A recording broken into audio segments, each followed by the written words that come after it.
This is Inside the Wolf's Den, an entrepreneurial journey with Shawn and Joni Wolfswinkel. Welcome back to Inside the Wolf's Den with your hosts, Shawn and Joni Wolfswinkel. Today we have a guest with us on episode 201. Isn't that crazy? And Mandy Hull is in the house with us. Hey, Mandy, how are you? I'm good. How are you? Super excited to have you here today to really talk about your book and just the amazing things that you're doing and just an amazing entrepreneur, mom, rock star, you just name it all. So, but I just want to get a quick bio on Mandy. So Mandy Hull is a multi-talented individual serving as an author of the book Against the Grain. Speaker and business owner, she possesses a deep passion for inspiring, empowering, and supporting others in achieving their goals and dreams. Growing up in a rural community surrounded by nature, Mandy developed a strong connection to the natural world. She experienced the beauty of changing seasons, the refreshing sensation of streams and bayous, and the joy of walking barefoot on wet grass. These experiences provided her with solace, serving to overcome the darkness that overshadowed her upbringing.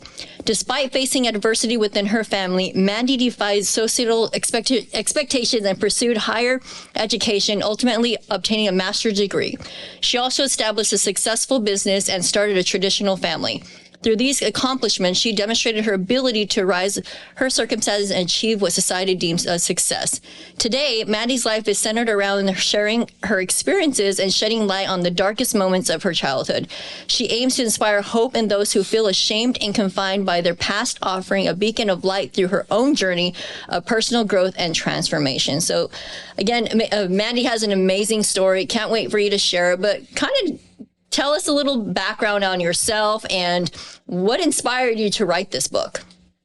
Yeah, it's funny. Some can go backwards, forward, and some can go the other direction. So for me, obviously, as you noted, and thanks for the intro, I grew up not traditional. It was a super dark background, a lot of neglect, a lot of without, if you will. And on paper now, it was interesting. As Will and I, my husband, we kept growing. On paper, it looked stellar, but I still felt in my soul there was something there, something that I cherished, if you will, where most people would just write it off. But it was burning in my soul, and I had my husband, who was great, but just pushing me. Mandy, you have a great story inside, and you need to share it. That really put it on my bucket list. We obviously were big goal setters, and it was on there, and I'm like, I've got to rock this out. So it's kind of how it all took place. Awesome. Amazing. We, when we were reading this, there's a lot of similarities between you and Joni. And that's why we get along so well. I think so. But that was when she wrote her book. That was something that I would always tell her, because I'm the one that's, I guess, more emotional. Okay, and I connect more with people, and I'm like, Joni, you got such a great story that like people need to hear it, because I think people like I grew up in the total opposite. My parents are still married. My mom was a doctor, total opposite side of the tracks.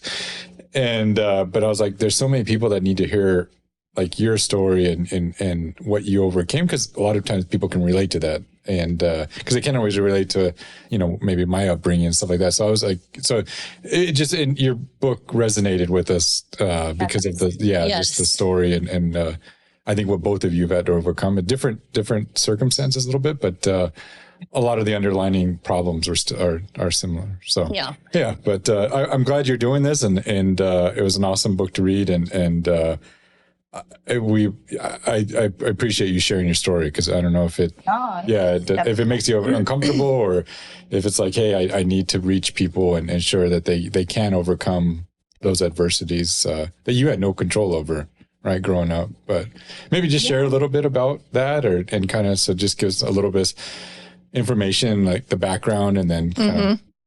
Yeah, as noted in the book, there were several times in my life where I remember just kind of observing my life. And Joni, I don't know if you ever felt this way, but you're observing it. And I'm like, am I the only one that realizes how abnormal this really is? And what it was is the rest of my family became accustomed to living that life, and they were going to just all follow suit, if you will. Right. I remember being called to go to church, I had a Baptist church pull up in front of our mobile home and pick me up and take me to church. And I just wanted to know what else was out there. Is it a greater source? Is it a greater power? Or what is it? I would read everything from encyclopedias to anything I could get my hands on to self-educate. And I just had that craving to know what are my other options outside of our zip code, if you will. And I just remember stepping into fear. I was the first one to graduate high school in my family, onto college. I signed up to college, a prestigious Catholic college. No idea how I was going to pay for it. I didn't have parental support filling out the documents. I had to file as independent. Wow. And I just rolled with it and it all worked out. So I learned a lot from all the lack, and I know I had to go through it. And I'm not sorry for it. That burning feeling in my soul was saying, oh my gosh, it made you who you were. Like, quit covering it up. So, so I'm super thankful actually from where I came from. So. Yeah, I can totally relate to that. And I think, and you just mentioned it now, for me, it was, I didn't want the world to know how I was brought up. And because I was embarrassed that they would judge me, right? I think that, and I don't know if you felt like that at all at any time in your life. Like, I'm not going to tell people because I don't want people to judge me for who I am, right? Because I'm not going to be like that forever. I don't want people to know that. Yeah, precisely right. Like we had, I just did some filming. I actually put my story on video. On LinkedIn, it's pretty cool. But it was super uncomfortable, Joni. So if you want to challenge yourself, do a video of it. And you're like, oh, but I remember, there were times like from food stamps to like heating our house to any obstacle that I couldn't imagine my kids now living in that we went through. But it so puts everything in perspective, right? With what we're blessed with now. Yeah. So kind of tell me, obviously you had this thought, like there's something good out there for me and I'm going to make, I'm going to be successful. Like what was like the turning point for you? At what point you say, you know what, like I'm leaving all this behind and this is the new beginning for me? Yeah, I think it was when I was old enough to get a job, 14, 15 years old. I remember I started detasseling corn. And I was like, no, that's not for me. And Indiana summers and then on to restaurants. But I was always wanting to work, whatever it is. And whatever I did, I wanted to do it well. And I knew that wasn't what I was going to do forever, but I wanted to learn from it. So if it was Dunkin' Donuts, a golf store, wherever it wasn't going to be my forever thing, but I wanted to do it well and know what am I going to pull from this experience that's going to get me further down the road and change my family tree. So I would say my teenage years, I did become active in social settings within high school, but I was always in a hurry. Double taking classes, finishing high school early to start college, and just double stacking. I was in a hurry to get out of what I thought was there, if you will. So I was like, I got to keep going, keep the momentum going. So that's awesome. Joni's story, it was Taco Bell. So that at 14, and she had to get that worker's permit.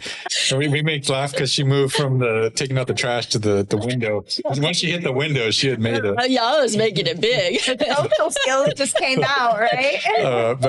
No, I want to know like what. Because this is where I think people struggle, and this is like, and you probably have similar with your siblings, and with how did you go when you live in those circumstances, and it's not easy to change your thought pattern and to change, like you think that that's the way it is. I don't know how I'm saying this right, but like you to change your thought pattern to think differently, like then, and that's hard to do for a lot of people that grow up in circumstances like maybe they think it's a normal. It's normal to act a certain way, be a certain way, right? How did you change your mentality to want more, to seek a higher education? Like that's just was there somebody that influenced you and helped you, or was it like what sparked that? Did you read something that, or maybe a teacher, or I'm just curious, church? Yeah, well, I was always driven to learn so much. I'm forever a student, and I was hungry for education and information. And so when I would go to school, I literally formed a makeshift curtain behind home and not home. And I just act like I never wanted that to handicap me, if you will, I was going to be tapped at potential because I came from there. Mm-hmm. And so I always wanted to disconnect. So I learned to disconnect myself from all the trauma and almost essentially push myself forward of what I desired, what I wanted outside of behind the curtain. And it got so far where I think it was healthy because it motivated me at a time. But as I progressed in building our businesses and our family, and it was kind of scary to rip that curtain open because I had kept it back there so long, Shawn. So it was hard to look at really. I mean, when we have wounds internally, no matter where you come from, we have to take that scab off. We have to heal within and go deep. And we all just want to put a Band-Aid on it and act like we're good. We're going to walk this off, but you have to get in and you have to do a lot of internal work and heal those wounds, which is hard. Yeah, it really is. And part of this too, like I think about this all the time because, how you were brought up and how I was brought up, like forever, I held this like in my chest, like not being able to forgive or forget the pain, right? And like, how do you overcome like forgetting all that and forgiving? Maybe you can share a little bit of how you were able to heal. Yeah, based on the book, the car accident noted in there was actually my sister. That did happen. It was a fiction book, but it's the car accident that my sister had really brought our whole family together. So while it was terrible and tragic, it looped everybody in emotionally to say, oh my gosh, life goes by that quick. Right. And then losing a sister from a drug overdose even. And just putting the kiddo that hit my sister in the car accident that's noted in the book was under the influence of alcohol. And then my other sister passed of a drug overdose. And you finally look at it as an adult and you're like, we have to change this. Like, we have to this is toxic and it just keeps happening and we have to identify it. And so I think challenges like that really turn into blessings when it can change generations to come because you can give it a name. You can give all these substance that cause so much chaos in our life a name. So I think that really brought our family together and creates that healing process because it is such a loud drop when something like that happens and someone passes. Yeah. So talk about the name of the book, Going Against the Grain. How did you come up with the title? What does it mean to you? And then kind of how has it shaped your life and decisions you make going either in the past or going forward? Yeah. And Against the Grain, it's funny when I first thought of it, crazy. I thought of it because I remember as a kid, like spending so much time either in journaling before journaling wasn't, before it was cool. Now it's right. To journal it, right? But I remember journaling a lot as a kiddo and we lived in a mobile home and we had these awful. I really don't think I could be challenged to live with them again, but the paneling walls. And I remember the grain, like the makeshift grain through it. Oh, wow. And that's when all the wooden furniture was in style. I think a lot of families had the wooden furniture with what is that? It's like plastic paneling, isn't it? It's kind of like, I can relate totally, Mandy. So I was thinking of that grain. And then as I started thinking more about my story, I totally went against the grain. Like I was the odd man out in my family. Like I was very, very vocal about this is not okay. And this is not normal. And, but when you're that vocal and you're in a community and a family, you are the one that's like, why aren't you just going with it? Why aren't you just doing what everybody else does? And for me, it served me well. and we still kind of live by it now. I mean, again, I shared with you, our 15-year-old wants to be a motocross racer when everyone else wants to be a doctor and a lawyer. So fortunate for him, his parents are entrepreneurs and we let him dream crazy big, but we'll see what happens with that. Yeah. What would you say has been your biggest obstacle so far that you've had to face in life? And how has it been the car accident and that time, or was it?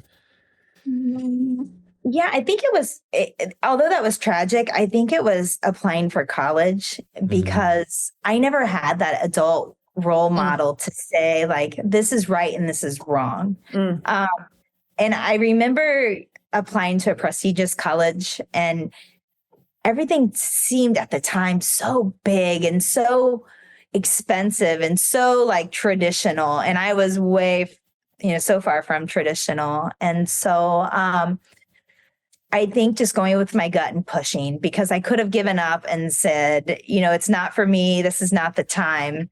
But simply having faith and stepping into the fear and being uncomfortable and going along the journey. Yeah. And I think even now, us purchasing another franchise, the same thing, having faith, stepping in it, like those enrichments that you learn as a youngster, that's your hardest obstacle, find themselves too again, but they're in a different capacity and they're a little bit easier to swallow the next go round. Yeah, that's amazing. Writing a book, I know it's not easy. It's difficult in itself, but writing a book about your story, right? Talk a little bit about that, because I know for myself, when there was emotions going up and down, like going back to your past, right? Like, but I learned so much about myself, and maybe you can. How does that relate to you? And what did you learn from writing the book? Yeah, a lot of it, to be honest. Will's Bryce in the book, and he there's a lot of it that he didn't even know crystal clear until he read the book. Yeah. And he didn't read the book until it was done. Wow. And so it was kind of fun. He reads before bed every night and we're like looking and he's like, oh, and I'm like, yes, like, whoa. But you're right. It's super exposing. Like you feel like you're running down the interstate naked a little bit. That's a good analogy. Yeah. Once you get going, you're like, you know what? It's all out there anyway. We're good. So definitely it's freeing at the same time. As scary as it is, it's just, I am what I am. I wish I had the opportunity to share my story before I am where I am now, both at my age, financially, businesses. Like it's easier to say it whenever you've kind of made it to the other side, right? Of what society calls success. But it is such a blessing to turn back at it and release it and encourage so many people. Like I didn't know my niche when I wrote the book. I didn't have an end user in mind, an end reader. I let that find me after the book was released. And it's so cool that there's people that you never would imagine that are carrying so much trauma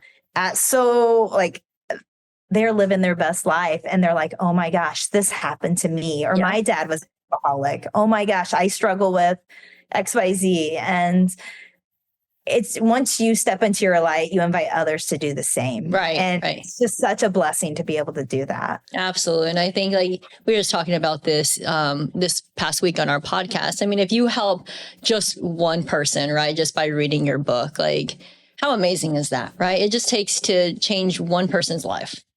Right.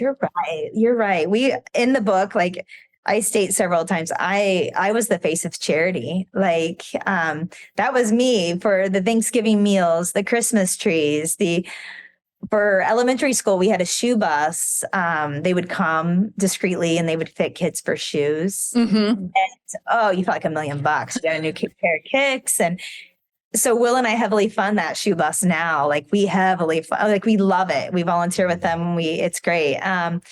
The O'Connor house, where homeless, single, pregnant women can go. Those were my sisters. Right. And it's really neat. And it's in one of the wealthiest counties here in Indiana, and it happens and it's here. The Dove Recovery House for folks that are recovering from substance abuse and alcohol. Like it's just really cool to give back to those organizations where you are the face of it. Yeah. So to give and receive. That's awesome. Was there like a period in your life where, especially as you started to go to school, or maybe in your entrepreneur, and you started, like you said, you crossed that to that, I don't know, cross the tracks with the best analogy I can give. But and then did your past ever, and especially family and all that, ever feel like not that you're a traitor, but you're not, almost distance yourself from you, or did you ever feel distant from them? And then did you ever try to, and then going back and trying to reconnect that? And help me with the questions here. I know what I'm thinking, but because I'm trying to live like why I ask, because like we struggled with this a little bit with especially Joni's brother. There were on so many levels we didn't relate to him anymore. You know, his lifestyle, his thing, and he passed as well. And we just the only regret is like, hey, were we too? Like we didn't support it, but we didn't. I felt like we didn't. We still weren't there. Like we didn't give that extra time because like we didn't support the way he was living. And so I think you mentioned earlier that you have. I mean, I think naturally, yes, we both, I'm sure Mandy and myself can say that, you know, you don't relate to your family because we lived different lifestyles, right? And we think differently, but at the end of the day, they're still family, right? And you still love them. And we don't have to hang out, but. Yeah, but I'm just wondering if because I felt like he always thought we were too good for him. And he said that he told that to us. Yeah, you guys are lucky. Like you're lucky you made it. Like you're lucky. Yeah. Like you get that. You're so lucky. And I'm sure you get that all the time too, because I used to get that all the time. But you know, it's not about luck. It's about changing the narrative. How hard I work too. Like I'm just sitting around making it rain. Yeah. Like we're constantly moving and it's a lot about changing the narrative and changing your mindset, you know, and working towards that, which not a lot of people are willing to do, to be honest. That's true. But we've kind of positioned it with my family. My sister, Christy, she and I are 2 years apart, and she worked at a printing company forever. And she's got this hometown. Like when I go back to my hometown, something about it, it's not fancy at all. But there's something in my soul that's like, ooh, I can wear crummy flip-flops and sweatpants and I'm good to go. I'm home, right? And Will's like, can we please like visit and kind of roll in here, find a Starbucks. But so actually my sister works for us now. We're fortunate to get her on board. And she does our lead coordinator in our real estate business role. And she has that hometown charm that everybody loves. And so many of our sellers, I mean, they'll compliment us on what a great job she does, how they connected with her. She's a real person. And so just super grateful to be able to we feel grateful to be able to coach her up. And she hasn't been exposed to masterminds or, you know, one-on-ones and all that other good stuff. So it's just nice giving her that opportunity to grow out of her comfort zone. So I think once you've been there and you're given that opportunity, it's great to pass it forward. Yeah. And it's pretty cool to see that. And I'm sure you get that all the time where people are like, hey, like, I want to be just like Mandy. Like, how are you doing it? Right. And so I think that's also very empowering to know that you can help somebody else. I love it. Yeah. And so with family, it's just nice to reconcile that where we can too. So good. Yeah. So I have a question for you. So what advice would you give to others who are looking to pursue their dreams and goals, even if it means going against the grain? Geesh, always have a little bit of fear in your gut. I always have I always have this pit of a little bit of uncomfortableness. And that's when I know I'm going in the right direction. Yes.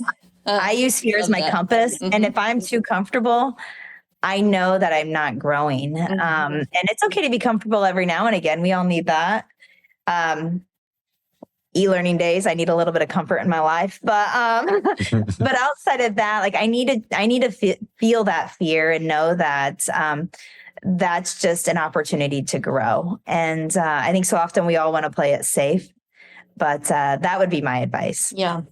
I love that. And you talk a little bit about growth, because I think at every stage of our, careers, and even when you started off to now, your growth looks a little different now, right? So how do you continue to grow yourself? Maybe it's books, podcasts, masterminds, whatever it is, like, what do you continue to do to grow yourself? Yeah, we always try to every year kind of re-examine what doesn't serve us any longer. You're right. We're not where we were 5 years ago. And our family dynamics not where it was 5 years ago. So we always do inventory of what you're currently doing that's not serving its purpose any longer, and find something that's something new. We, as a family, we will do vision boards. We go to the good old Hobby Lobby and we get the boards out and all the magazines that are now so overpriced, or let the kids print it out online. And we do too. And we encourage them to dream crazy big. And we all cut it out, get our glue sticks out, and we all put it in our bathroom. So when we're getting ready in the morning, we see it every single day. We have level 10s not only with our team, but we also have them with our family every Sunday, because it is like you guys are a working family too. You have to blend those. That work-life balance doesn't work. So if I was giving someone advice, I would tell them not to act like it's one or the other. It can be both. And make it work, make them blend. Yeah, so. That's amazing. Mandy and Will, you guys are a lot like Shawn and I, because we both run like multiple. How many businesses? You have like probably similar to us, 5. Yeah, we have so many entities. Right. It's kind of insane. But and so we're up there. Talk about, I know you and Will work together daily and you see each other all the time. Like, talk about that dynamic and how well you work together, and, maybe some challenges that you faced working together, but because not everybody can do it. Yeah. It's been a cool dynamic. When we first started, we both were in the corporate world. I was in pharmaceuticals sales and he was in medical device. And we started our real estate business as a hobby, with no experience in real estate. And he retired first, then I did. And so we've sat in every seat of our business, which is nice. We understand the business, but I would give the advice of, I agree, know your lane, but I don't really necessarily believe stay in your lane, because again, when you only if you're only staying in your lane, you're not trying anything else new, right? That's so because true. You're staying in my lane. Like, that is like the worst advice I think I've ever heard. I know there's like somebody giant that makes tons of money by saying that, but I don't believe in just staying in. Know your lane, very, very good, but if that's the only lane we know, when Will's away and I have to serve purpose in his lane, I would have no idea what goes on. Yeah, totally. So I say know your gig very, very well. Know the seats of the business, and Will and I do. Communication is key. You have to be able to turn business off where you can. Yeah. But I think every life has chapters, and we've have chapters where we're super busy with work and then we're super busy with kids, and you just have to accept it for what it is and not be so calculated with it. Yeah. Love that. If you were able to go back and meet your early version of yourself, somebody like in your early 20s, what advice would you give yourself? It's all going to be okay, and enjoy the ride. Enjoy today for what it is. Be present. Yeah. I was always, like I had mentioned, through high school into college, I was in such a hurry because I was afraid that I was never going to get there. And I've learned you'll get there and more just when it's perfectly timed to get there. So just slow down, be present. You only do live once, and it's okay. Whenever life goes sideways, it all works out in the end. And it always does. It always does. Yeah. So. And it's always going to take a lot longer than you expected. We always say that. Yeah. Or a door will open that you did not even have, like you didn't expect. I didn't think we'd own a roofing company. Are you kidding me? Like in 3 different geographies, like, you just have to kind of go with it sometimes and trust your gut and be okay with okay. Right. Yeah. Yep. Yeah. Totally. Now that you've written the book, what for somebody that wants to write a book or tell their story, what advice do you have now going through that experience? As far as writing a book, what advice do you have for them? What have you learned? Yeah, I think I learned you have to be authentic with your intent. Because you have to own that. You have to speak to that intent, why you wrote it, who do you hope it helps, even though you may not know your niche. But just be very intentional with your intent. If it's to serve just you, be okay with that. If it's to serve somebody else, be okay with that. So I'm super grateful for the book because it did open a lot of conversations for me. Yeah. And it definitely filled my soul. So it was a win-win. Oh, awesome. So, what's Mandy's next? What are you looking to accomplish with the book? Just what are you personally looking to accomplish in the next 5-10 years? Yeah. We want to watch our little people grow and keep a good balance. Definitely. I want to do some mentoring. Definitely a lot of volunteering. I think when you realize what you've been through, you're highly qualified to help those individuals. Yes. And I feel like that comes natural to me now. And I definitely want to serve in that capacity. So I want to also, Shawn, Will's kind of like you. Sometimes I'll tell him stuff and he's like, what, girl? Like, you went what? I kind of want to make him feel uncomfortable too. And I think that's where his growth lies. So as a married couple, it'll be cool to see us both grow. Yes. That's amazing. We're going to see you guys challenging each other. Yeah. How do you, when you, this is a personal question, but like, how do you going back and relating to those people? And like you said, you do have a lot to offer them and you do have the experience and the ability to counsel and help someone. How do you go about helping them, I guess, trust you or, be willing to take your advice and not that they're going to think, oh, this, like there's no way she was ever in my shoes, kind of deal. How do you make them feel like you've actually lived in their shoes before? Does that make sense? What I'm asking? I feel like my questions are off today. But,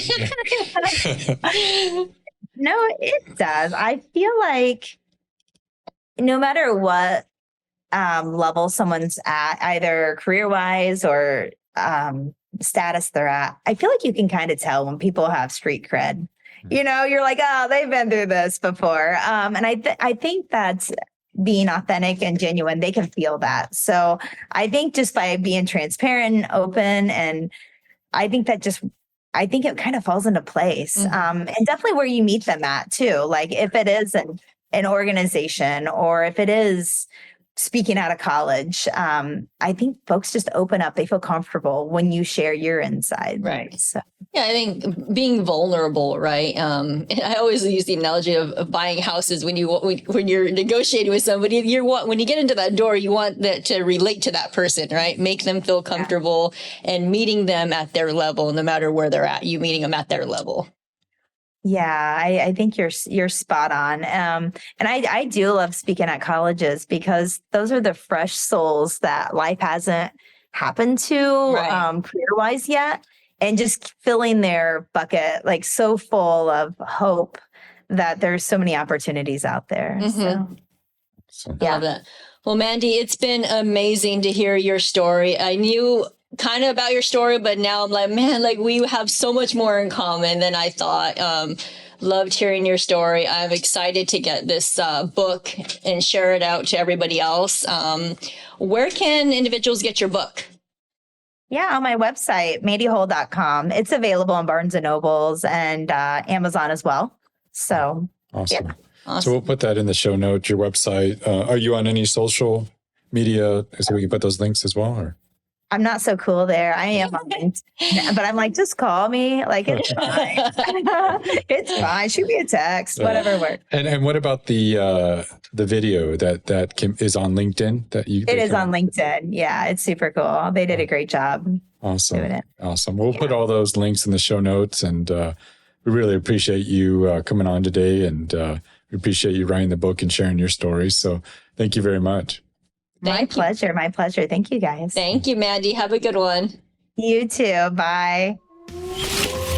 You've been listening to Inside the Wolf's Den, an entrepreneurial journey with Shawn and Joni Wolfswinkel. Tons of entrepreneurial podcasts are out there talking. But Joni and Shawn are living it every single day. Their portfolio now includes many franchises and medium-sized businesses. We talk about the trials and motivators of successfully running a business. Join us again soon for another podcast. But until then, reach out on the website at InsideTheWolfsDen.com, on Facebook at Inside the Wolf's Den, on Instagram at Inside the Wolf Den. We'll see you again soon. This is Inside the Wolf's Den. We'll see you next time.